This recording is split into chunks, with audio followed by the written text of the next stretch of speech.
Welcome to the video tutorial on Revenue Deposit by the Range Officer RO. Follow these steps to generate a challan and deposit revenue. Navigate to the Challan List section from the left-hand menu.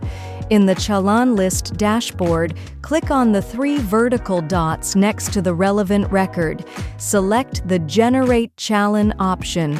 The challan will now be generated successfully. Next, the Range Officer takes the generated challan along with the corresponding amount to the State Bank of Sikkim (SBS) to deposit the money. Upon successful deposit, the RO receives a bank receipt (BR) from the SBS. Finally, the RO enters the BR details against the respective challan in the system to complete the process. This feature helps to ensure transparency, streamline revenue tracking, and maintain accurate records of all deposits made through the system. Thank you for watching this tutorial on Revenue Deposit.